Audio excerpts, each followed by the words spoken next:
Welcome to Money Matters, your go-to source for all things finance and business.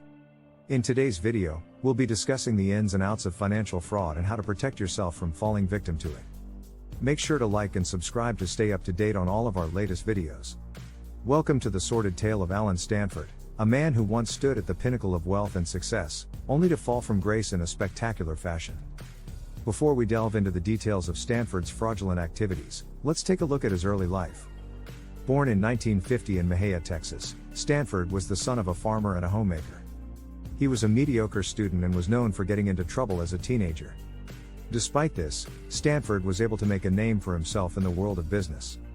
In the 1970s, Stanford began his career in real estate and quickly made a fortune. He was known for his aggressive sales tactics and his willingness to take risks.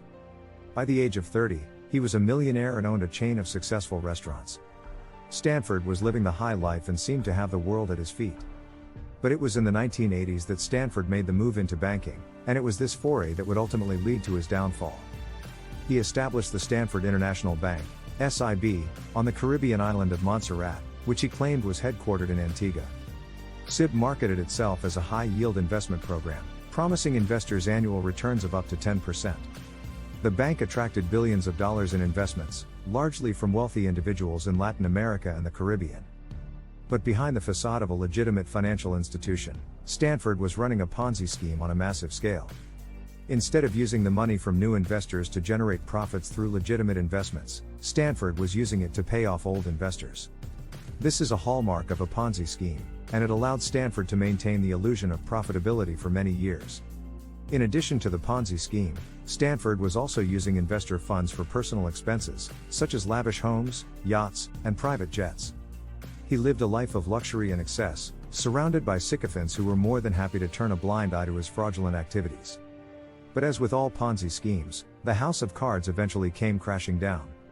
In 2009, the Securities and Exchange Commission, SEC, filed civil charges against Stanford, alleging that he was running a massive Ponzi scheme.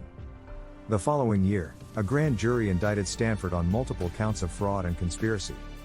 Stanford was arrested in Virginia and later extradited to Houston to stand trial. The trial of Allen Stanford was a media circus, with reporters from all over the world descending on Houston to cover the proceedings. Stanford's defense team tried to paint him as a victim of overzealous prosecutors and government regulators, but the evidence against him was overwhelming. Witnesses testified about the elaborate scheme that Stanford had set up to defraud investors, and prosecutors presented evidence of his lavish lifestyle and the millions of dollars he had spent on personal expenses. On June 14, 2012, a jury found Stanford guilty on all counts, including conspiracy to commit wire fraud, mail fraud, and obstruction of justice. He was sentenced to 110 years in prison, effectively a life sentence. Stanford appealed his conviction, but it was ultimately upheld. The fall of Allen Stanford was a shocking and dramatic turn of events, and it had far-reaching consequences. Thousands of investors, many of whom were elderly and had invested their life savings, lost everything as a result of Stanford's fraud. The collapse of SIB also had a ripple effect on the economies of several countries in the Caribbean. But Stanford is just one of many financial fraudsters who have made headlines in recent years.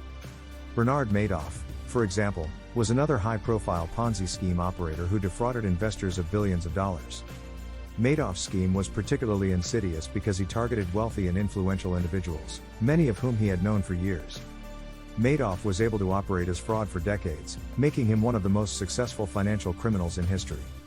Scott Rothstein was another high-profile financial fraudster who made headlines in recent years. Rothstein was a Florida lawyer who operated a $1.2 billion Ponzi scheme through his law firm, Rothstein Rosenfeld Adler. He was convicted of 5 counts of fraud in 2010 and was sentenced to 50 years in prison. These financial schemes all have one thing in common: they rely on the trust and naivety of investors. Fraudsters like Stanford, Madoff, and Rothstein are master manipulators who are able to persuade people to entrust them with their money, even when there are red flags that should be cause for concern. So, how can you protect yourself from falling victim to a financial scheme? One of the most important things to do is to thoroughly research any investment opportunity before putting your money into it. This means looking into the company or individual behind the investment, checking their track record and credentials, and making sure that they are registered with the appropriate regulatory bodies. It's also important to be wary of investments that promise unrealistic returns. If an investment seems too good to be true, It probably is. Be especially cautious of investments that promise high returns with little or no risk. There is no such thing as a risk-free investment, and anyone who claims otherwise is likely trying to scam you. Another red flag to watch out for is a lack of transparency. If an investment opportunity is being presented to you and you are not given clear information about how the investment works and where your money will be going, it's a good idea to steer clear. Finally, trust your instincts. If something doesn't feel right about an investment opportunity, it's probably best to avoid it. Don't let greed or the pressure to make a quick profit cloud your judgment.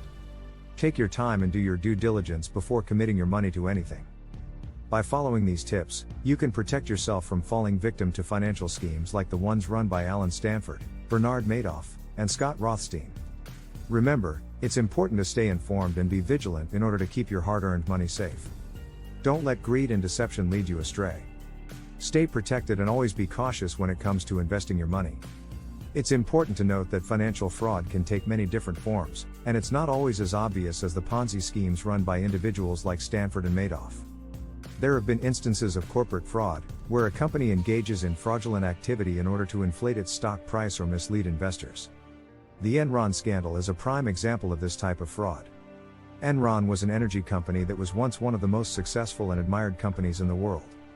However, it was later revealed that the company had been engaging in accounting fraud and had lied to investors about its financial performance. The company's stock price plummeted, and thousands of employees lost their jobs and their retirement savings. Fraud can also take the form of insider trading, where an individual uses non-public information to make trades in the stock market. Insider trading is illegal, and those found guilty can face steep fines and prison time. The most famous example of insider trading is probably the case of Ivan Boesky, a Wall Street financier who was convicted of insider trading in the 1980s. There are also instances of investment fraud, where individuals or companies defraud investors by selling them fake or fraudulent investments. This can take the form of selling fake stocks or bonds, or promising investors returns from investments that do not exist. So, how can you protect yourself from falling victim to these types of financial fraud? Again, the most important thing is to do your due diligence before investing your money. This means thoroughly researching the company or individual behind the investment, as well as the investment itself. Don't be afraid to ask questions and seek out multiple sources of information. It's also a good idea to be aware of the warning signs of financial fraud. These can include unrealistic promises of high returns, a lack of transparency, and pressure to make a quick decision. If you feel like you are being rushed or pressured into an investment, it's probably best to walk away. Finally, consider seeking the advice of a financial professional before making any investment decisions. A financial advisor or planner can help you evaluate the risks and potential returns of an investment and can offer guidance on the best course of action for your specific financial situation. By following these tips and staying vigilant, you can protect yourself from falling victim to financial fraud. Remember, it's always better to be safe than sorry when it comes to your money.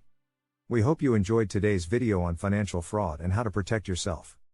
Remember, it's always important to do your due diligence and be vigilant when it comes to investing your hard-earned money.